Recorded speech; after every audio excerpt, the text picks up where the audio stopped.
बिस्मिल्लाहिर्रहमानिर्रहीम। अस्सलाम वालेकुम नाज़रीन, आप यूट्यूब चैनल देख रहे हैं, मैं इमरान खान हूँ। नाज़रीन, नोटिफिकेशन तो अभी तक नहीं आया। अब जब मैं आपसे बात कर रहा हूँ, जो आर्मी चीफ को नया नोटिफिकेशन मिलना था कि 5 साल तक वो कंटिन्यू करेंगे, वो अभी तक नहीं आया।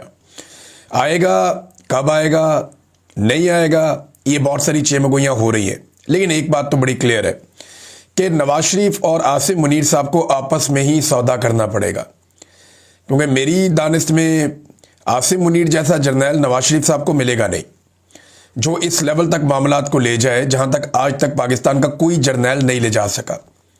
पाकिस्तान में डिक्टेटर्स भी आए हैं, पाकिस्तान के अंदर बड़ी तबाही फिरी रही है, जमहूरियत को बहुत मरतबा अंडरमाइन किया गया, लेकिन इसके बावजूद ये पहली मरतबा पाकिस्तान में कोई ऐसा मिलिट्री जर्नल आया जिसके दौर में ख़वातीन तक के ऊपर हाथ डाला गया, बहुओं, बेटियों और बहनों तक पे हाथ डाला गया। इस लेवल तक आज तक पाकिस्तान की तारीख में कोई जर्नैल नहीं आया था। चादर और चार दीवारी फिर भी महफूज रही थी, चाहे वो ज़ियाउल हक का दौर हो, चाहे वो किसी का भी दौर हो। अयूब खान के दौर में फातिमा जना मादर मिल्लत के ऊपर अटैक किया गया, उनके ऊपर घटिया चीज़ें की गई, लेकिन जो ख़वातीन थी, नॉर्मली जो अवाम थी, वहाँ पे ख़वातीन महफूज रहीं। लेकिन इस मरतबा माओ, बहनों, बेटियों, बहुओं का भी ख्याल नहीं रखा गया। तो नवाज शरीफ को इस लेवल तक जाने वाला दूसरा कोई और जर्नैल मुझे नहीं लगता कि मैसर होगा जिस हद तक आसिम मुनीर साहब गए हैं। तो सौदा आसिम मुनीर और मियाँ नवाज शरीफ साहब के बीच में ही होगा, जो मर्जी कर लें। अब नोटिफिकेशन जो है, इसमें अफसार आलम साहब ने भी एक स्टेटमेंट दे के एक नई कहानी सुना दी है, और जो अफसार आलम साहब कहानी सुना रहे हैं वो गवर्नेंस की है, वो मैं आपको बताता हूँ क्या है। लेकिन मेरे ख्याल में वो भी छोटा इशू है। गवर्नेंस पाकिस्तान की मिलिट्री एस्टेब्लिशमेंट यानी फौजी क़यादत या सियासी क़यादत का तो इशू ही नहीं है। इनका इशू पाकिस्तान भी नहीं है, इनका इशू अपना अपना ज़ाती मफाद, अपनी अपनी सियासत और अपनी अपनी कुर्सी है, और उसके लिए ये दुबले हुए फिरते हैं। अब देखें ना, अफसार आलम कह रहे हैं कि फ़ौज सिविलियन हुकूमत पर उंगलियां उठा रही है कि उनसे मईशत नहीं चल रही, और ना ही तकरीरियाँ मेरिट पे हो रही हैं, काबीना में करप्ट लोग लगाए गए हैं। दूसरी तरफ जो सिविल हुकूमत है वो अपनी कारकर्दगी बेहतर करने की बजाय ये कहती है कि आप कौन सा दूध से धुले हुए हैं, आपके अंदर भी तो फलां फलां बंदा इतना इतना माल बना रहा है। इल्ज़ामात के खेल में नुकसान पाकिस्तान का हो रहा है और पाकिस्तान के लोगों का हो रहा है। हकीकत यही है कि सिविल मिलिट्री दोनों अतराफ करप्शन और नाअहल अफराद दोनों तरफ मौजूद है। अच्छा, ये अब अफसार आलम साहब कह रहे हैं कि वो ये हकीकत जानते हैं। अफसार आलम वो सहाफ़ी हैं जो इस वक्त एस्टेब्लिशमेंट के चहीते हैं, और एस्टेब्लिशमेंट की तरफ से उन्हें सत्ते खैर है, और आजकल उनका सर कढ़ाई में है, सारी उंगलियां घी में, तो आजकल तो वो कुछ भी कह सकते हैं। लेकिन उनका ये मानना है कि चाहे PMLN की हुकूमत है, जिसके वो बड़े करीबी हैं, नवाज शरीफ साहब ने उनको ओहदे भी दिए माजी में, वो नवाज शरीफ और मरीम नवाज की गाड़ी में ट्रैवल भी करते हैं, और बड़ी कुर्बतें हैं उनकी शरीफ ख़ानदान के साथ, और साथ में उनकी मिलिट्री एस्टेब्लिशमेंट के साथ भी बड़ी कुर्बतें। तो वो ये कह रहे हैं कि ना सिर्फ जर्नैल करप्ट है इस वक्त, वो 2 नंबरी और बेईमानी कर रहे हैं, बल्कि जो PMLN की कैबिनेट है वो भी करप्ट है, वहाँ पे भी 2 नंबरी और बेईमानी हो रही है, और उनका ये फरमाना है कि काफ़ी ज़्यादा हो रही है। ये इस हकीकत से पर्दा उठा रहे हैं अफसार आलम साहब। अब मामला है क्या? देखिए, पहले तो ख्वाजा आसिफ साहब का स्टेटमेंट आप देख लें कि ख्वाजा आसिफ साहब ने इसमें क्लैरिटी लेकर आए, और उन्होंने कहा जी कि ये जो नोटिफिकेशन है इसके बारे में गैर ज़रूरी और गैर जिम्मेदाराना क्या सराहियाँ हो रही हैं, और इस अमल का आगाज़ कर दिया गया है। एक नोटिफिकेशन ही लिखना है, अमल का आगाज़ कर दिया गया है। वज़ीर आज़म जल्दी वापस आ जाएंगे, मुनासिब वक्त पर नोटिफिकेशन जारी कर दिया जाएगा, और क्यास आराइयाँ ना की जाएँ। ये जनाब ख्वाजा आसिफ साहब ने इसके बारे में एक स्टेटमेंट भी दे दिया। अब वज़ीर दिफा है ना, वज़ीर दिफा के अंडर आता है सेक्रेटरी दिफा, और सेक्रेटरी दिफा के अंडर आता है आर्मी चीफ। उसूल तो ये है। तो वज़ीर दिफा ने कहा तो मान लेना चाहिए कि नोटिफिकेशन हो जाएगा, और मामला वही है कि सौदा आसिम मुनीर और नवाज शरीफ के बीच में ही होगा, किसी तीसरे के बीच में आने के इम्कानात बड़े महदूद हैं। अब अफसार आलम साहब ये बताते हैं कि आसिम मुनीर साहब ने जो सिक्योरिटी वर्कशॉप एक चल रही थी, वहाँ पे जब वो आए तो उन्होंने बंद कमरे में खिताब किया। उसमें उन्होंने एक जुमला बोला और एक नवाज शरीफ का जुमला, तो ये दोनों जुमले उन्होंने आमने सामने खड़े करके ये तासुर दिया जैसे सिविल मिलिट्री ताल्लुकात ख़राब हो रहे हैं। जुमला सिंपल ये था कि जनाब, आप 2 ख़ानदानों के ग़ुलाम हैं, या आप 2 लोगों के ग़ुलाम हैं। तो अफसार आलम साहब को लगता है कि वो 2 लोग जरदारी और शरीफ हैं, और इनके गुलाम हैं। अब उनको तकलीफ यह है कि इमरान खान का नाम क्यों नहीं लिया। तो इमरान खान साहब की पार्टी तो गुलामी करती नहीं, सादी सी बात है। मैंने देखा पाकिस्तान तरीके इंसाफ के लोगों ने जितनी इमरान खान पे तनकीद की, कोई सोच भी नहीं सकता। जब इमरान खान साहब कोई गलत चीज़ कर लेते हैं, पाकिस्तान की किसी पॉलिटिकल पार्टी के फॉलोअर्स ने अपनी लीडरशिप के फैसलों को इस तरह क्रिटिकली नहीं देखा जिस तरह पाकिस्तान तरीके इंसाफ के लोगों ने देखा। चाहे वो उस्मान बुज़दार का फैसला हो, चाहे वो दीगर फैसले हों, तो इमरान खान साहब के सही फैसलों को जिस तरह सपोर्ट करते हैं पाकिस्तान तरीके इंसाफ के लोग या कारकुन, उसी तरह जब उन्हें लगता है कोई फैसला गलत है तो वो उसके सामने भी आकर खड़े होते हैं। तो ये पाकिस्तान तरीके इंसाफ में एक थोड़ी सी चीज़ मुख्तलिफ है। एक दौर में ये चीज़ कुछ हद तक पाकिस्तान पीपल्स पार्टी में हुआ करती थी, जब बेनज़ीर भुट्टो नई नई पाकिस्तान वापस आई थी ज़ियाउल हक के तैयारे के हादसे के बाद। लेकिन फिर हमने देखा कि आहिस्ता आहिस्ता पीपल्स पार्टी में से ये चीज़ ख़त्म होती गई और जरदारियों का मुकम्मल कंट्रोल इस पॉलिटिकल पार्टी के ऊपर हो गया। अब नाज़रीन, रोला जो है ना वो परफॉर्मेंस का बताया जा रहा है। फौजी कहते हैं कि सिविलियन काम नहीं कर रहे, सिविलियन कहते हैं कि फौजी काम नहीं कर रहे। वो कहते हैं जी हम काम करें, आपकी ख्वाहिशें पूरी करें। तो देखें, इसको थोड़ा और सिंप्लीफाई कर देते हैं। इसको मज़ीद सिंपल आप ऐसे कर दें कि काम चल ही नहीं रहा। अब आप चाहे एक के ऊपर डालें या दूसरे के ऊपर डालें, काम चलना ही नहीं है। ये जो कह रहे हैं ना फौजी भी पैसे कमा रहे हैं, शहजाद अकबर साहब ने एक खबर दी। उन्होंने बताया कि जनाब एक बड़े फौजी का भाई उठाया गया, बड़ा बदनाम है। तो कुछ अर्सा पहले मुझे कुछ लोगों ने बताया कि ये बंदा जो उठाया गया है, ये खुद तो फौजी नहीं है लेकिन बहुत बड़े फौजी ऑफिसर का भाई है। ये दुबई में बैठ के मादनियात के और पेट्रोलियम के सौदे करता है और ये अरबों रुपए के सौदे करता है और ठेकों के जो है वो कारनामे सर अंजाम देता है। अब ये कहानियां इसके बारे में मार्केट में काफ़ी दिनों से थी, लेकिन उसके बाद अब पता चलता है, जो शहजाद अकबर साहब की खबर है कि ये बंदा गिरफ्तार हो जाता है। गिरफ्तार क्या होता है, उठा लिया जाता है। फिर ये कहता है जी मैं अकेला तो नहीं, मेरे साथ तो वो भी है, वो भी है, वो भी है, वो भी है, ये सारे मेरे पार्टनर हैं, फलाना फलाना भी इन्वॉल्व है। तो यहाँ तो जिसको हाथ लगाओ, वो तरबूज वाले कहते हैं ना, जड़ा पन्नो ही लाल है। तो जिस तरबूज को खोलते हैं वो अंदर से लाल ही निकलता है। यानी जिसको हाथ डालते हैं उसने भी अरबों रुपए हड़प किए हुए होते हैं, जिसको हाथ डालते हैं वो करोड़ों से नीचे तो बात ही नहीं बनती। तो यह अन्नी पड़ी हुई है। दोनों तरफ के लोग लुटमार कर रहे हैं, चाहे वो एस्टेब्लिशमेंट है चाहे वो सियासतदान है।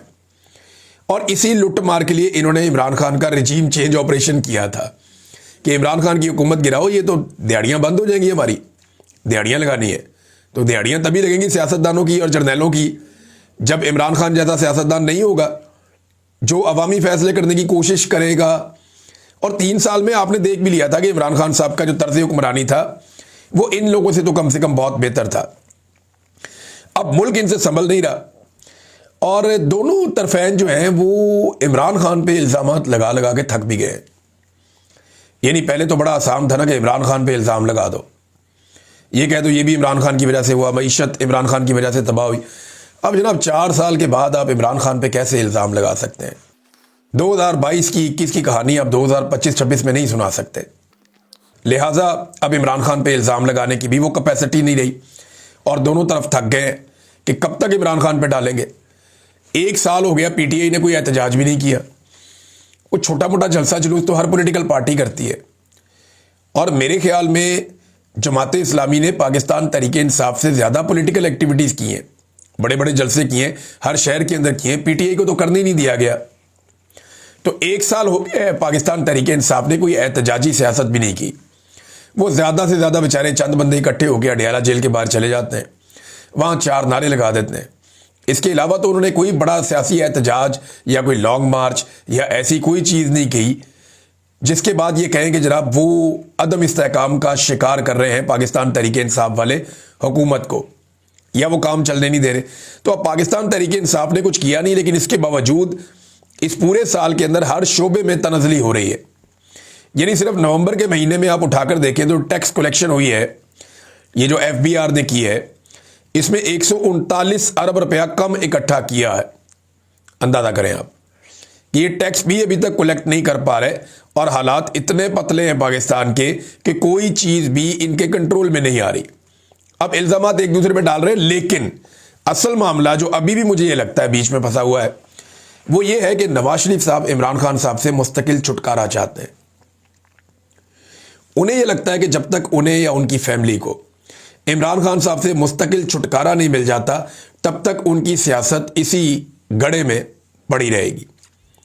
एस्टेब्लिशमेंट ये जानती है कि अगर इमरान खान साहब से कोई मुस्तकिल छुटकारा मिल गया शरीफ और जरदारी और मौलाना को या इनके खानदानों को, तो इन्हें कंट्रोल करना नामुमकिन हो जाएगा, क्योंकि ये इमरान खान से ही तो डरते हैं। और अगर इमरान खान का डर निकल गया बीच में से, तो फिर उसके बाद ये हमारे गले पड़ जाएंगे और ये अपनी मनमानी शुरू कर देंगे।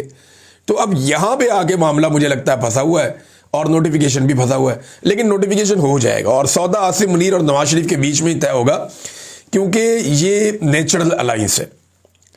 दोनों इमरान खान से डरते हैं और डर की आप देख लेना, आपको नजर भी आ रहा है डर। ताहयात इस्तिस्ना के अंदर भी आपको डर नजर आ रहा है, नवाज शरीफ की बातों में भी आपको डर नजर आता है, नवाज शरीफ ने जिस किस्म का बूट पॉलिश किया उसके अंदर भी आपको डर नजर आता है। तो डर तो है और डर पे कंट्रोल नहीं कर पा रहे, तो ये नोटिफिकेशन हो जाएगा। अब अगर मंगल से पहले नोटिफिकेशन हो जाता है तो मंगल को इमरान खान साहब की बहनों की मुलाकात भी हो सकती है। लेकिन अगर नोटिफिकेशन नहीं होता तो फिर मामला आगे बढ़ जाएगा। अब देखते हैं, एक टाइम और दिया है पाकिस्तान तहरीक इंसाफ ने, इस दौरान में क्या होता है। नाजरीन, अता तारड़ साहब ने इमरान खान साहब की बहनों को एक ताना दिया। ये जरा आप अता तारड़ साहब का स्टेटमेंट जो उन्होंने दिया, मैं पहले आपको पढ़ के सुनाता हूं। उन्होंने कहा जी, इमरान खान की बहनें भारतीय चैनल पर मुल्क को बदनाम कर रही हैं, उन्हें चुल्लू भर पानी में डूब मरना चाहिए। यानी ये इमरान खान साहब की बहनों पर इंडियन टीवी को इंटरव्यू दे दिया। इंडियन टीवी को इंटरव्यू क्यों दिया? हम इंडिया के साथ दहशतगर्दी की लड़ाई लड़ रहे हैं, हमारी उनके साथ जंग हुई है।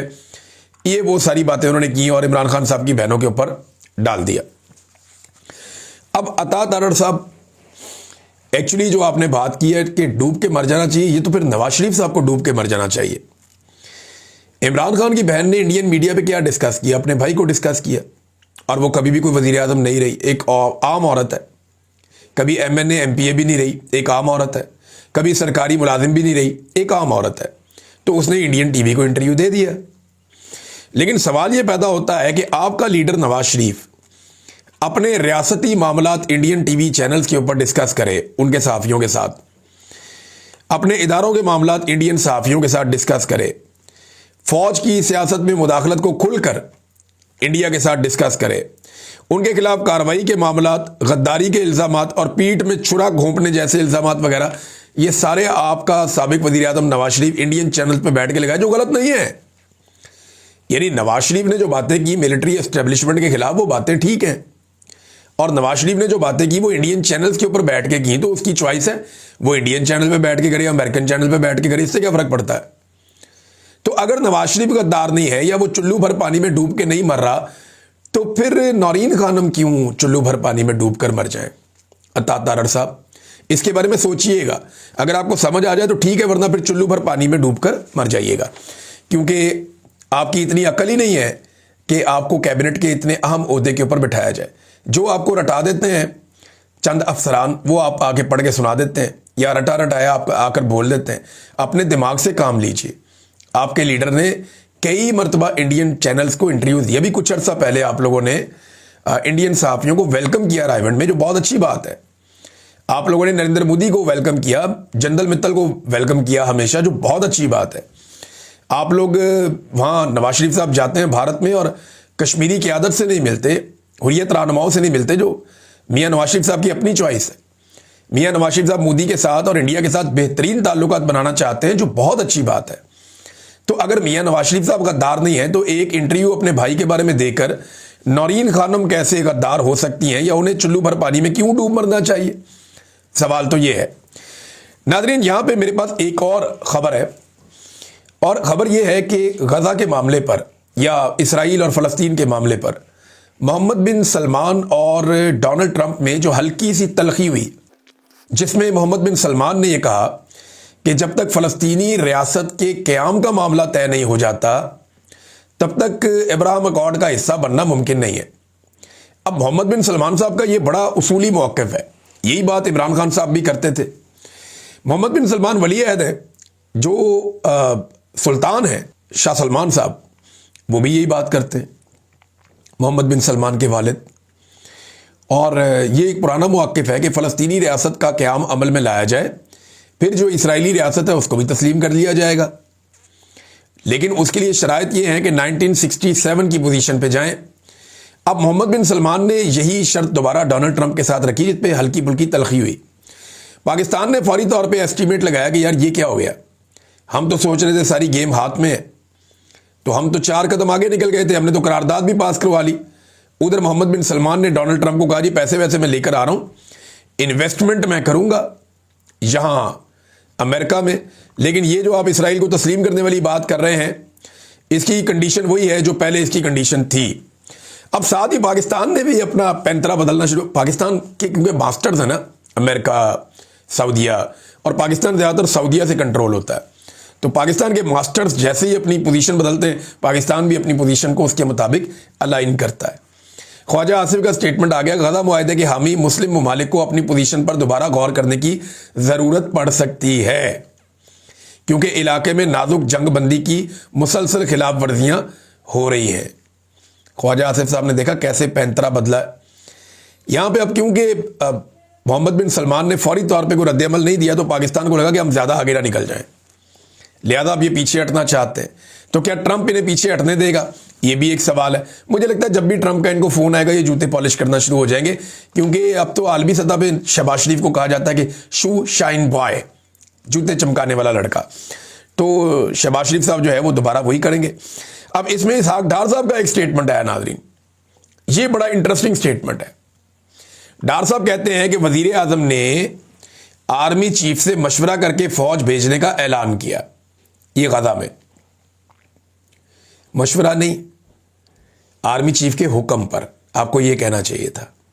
वजीर आजम की क्या औकात है कि आर्मी चीफ से मशवरा करे, वजीर आजम सिर्फ आर्मी चीफ से हुक्म लेते हैं और जो वो कागज़ भेजते हैं उस पर दस्तखत करते हैं। ये औकात है इस वक्त पाकिस्तान के वजीर आजम की, और ये मैंने इंटरनेशनली हर जगह पे ये बात की जा रही है। वजीर आजम ने आर्मी चीफ से मशवरा करके फौज भेजने का ऐलान किया, फौज गजा भेजने के लिए हम तैयार हैं। डार साहब कह रहे हैं, वजीर खारजा पाकिस्तान के डिप्टी वजीर आजम, वो कह रहे हैं जी गजा हम फौज भेजने के लिए तैयार हैं, लेकिन हमास को गैर मुसल्ला करना हमारा काम नहीं है। और तुसी उत्ते की लैन जा रहे हो। डार साहब कह रहे हैं कि फौज भेजेंगे गजा में, हमास को गैर मुसल्ला करना हमारा काम नहीं है। तो फिर डार साहब वहां पे करारदाद के ऊपर वोट क्यों दिया था?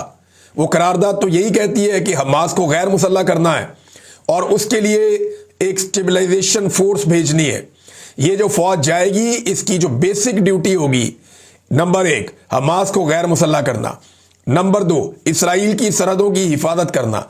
ये 2 जिम्मेदारियां, बड़ी जिम्मेदारियां हैं उस फौज की जो फौज यहां से जा रही है। अब डार साहब कह रहे हैं जी हमास को गैर मुसल्ला करना हमारा काम नहीं है, तो और आप वहां पे ट्रैफिक कंट्रोल करने जा रहे हैं गजा में, या वहां पे इमदादी सरगर्मियों में हिस्सा लेने जा रहे हैं गजा में, या वहां तेल के कुएं ढूंढने जा रहे हैं आप गजा में, या आप वहां क्या करने जा रहे हैं? फिर भाई फौज का काम लड़ाई करना होता है, और क्या काम होता है? तो लड़ने का काम ही करना है फौज ने। अब इसराइल से तो आपने लड़ना नहीं है, उनके साथ मिलकर तो आपने करारदाद पास करवाई है, तो लड़ना तो आपको फलस्तीन के साथ पड़ेगा। तो ये नैरेटिव आप ना बनाए, आपकी फौज वही काम करेगी जो डोनाल्ड ट्रंप के तैनात किए हुए ऑफिसर्स वहां पे हुक्म देंगे, वो करना पड़ेगा, उसके अलावा गुजारा नहीं है, वो करना पड़ेगा, तभी तो आपके मामला हल होंगे। नाजरीन, NA-18 हरीपुर, उसके हवाले से एक इंक्वायरी का हुक्म दे दिया। वज़ीर आला सुहेल आफरीदी ने NA-18 हरीपुर ज़िमनी इंतखाबात की इंक्वायरी का फैसला कर लिया। ये शफी जान साहब जो तर्जुमान है वज़ीर आला के और ये मामले खसूसी भी हैं, उन्होंने ये बयान जारी किया। और सुहेल आफरीदी ने NA-18 हरीपुर के ज़िमनी इंतखाबात में पार्टी को इंक्वायरी का इख्तियार दे दिया। ज़िमनी इलेक्शन में क्लास 4 से लेकर डिप्टी कमिश्नर तक सबकी मुकम्मल इंक्वायरी होगी। किसी भी एहलकार या अफसर के मुलव्वस होने पर सख्त तादीबी कार्रवाई होगी। हमें यकीन है कि सूबाई हुकूमत के बातहत मुलाजमीन और अफसरान धांधली में मुलव्वस नहीं, फिर भी शफाफियत के लिए इंक्वायरी कर रहे हैं। ज़िमनी इंतखाबात में मुबैना धांधली पर इलेक्शन कमीशन को रेफरेंस भेज रहे हैं। प्रिजाइडिंग अफसरान के बयानात और बयान हल्फी कलमबंद किए जा रहे हैं। ये मामले में अगर पाकिस्तान तहरीक-ए-इंसाफ ठीक तरीके से हैंडल कर गई ना, तो यहाँ धांधली में इनकी जान फंस जाएगी PMLN की, और पूरे पाकिस्तान का इलेक्शन एक्सपोज होगा। क्योंकि देखिए सारे प्रिजाइडिंग ऑफिसर वहीं से हैं और उन्होंने ही फॉर्म 45 जारी किए हैं। अब PTI के पास सारे के सारे फॉर्म 45 हैं, उन्होंने वो फॉर्म 45 लेकर जाने और प्रिजाइडिंग ऑफिसर से बयान हल्फी लेने कि जनाब ये वाले जो फॉर्म 45 है ये हमने जारी किए हुए हैं। और जब वो ये बता देंगे कि ये वाले फॉर्म 45 हमने जारी किए हुए हैं, तो उन फॉर्म 45 की बुनियाद के ऊपर पूरे इलेक्शन का रिजल्ट तब्दील हो जाएगा, इलेक्शन कमीशन भी फंस जाएगा। ये मामला अदालत में भी जा सकता है, मामला चलेगा लंबा, लेकिन यह है कि एक्सपोज बहुत बुरी तरह हो गए धांधली वाले इलेक्शन के हवाले से पाकिस्तान की वफाकी हुकूमत और एस्टेब्लिशमेंट। अब तक के लिए इतना ही, अपना ख्याल रखिएगा, अपने चैनल का भी। अल्लाह हाफिज।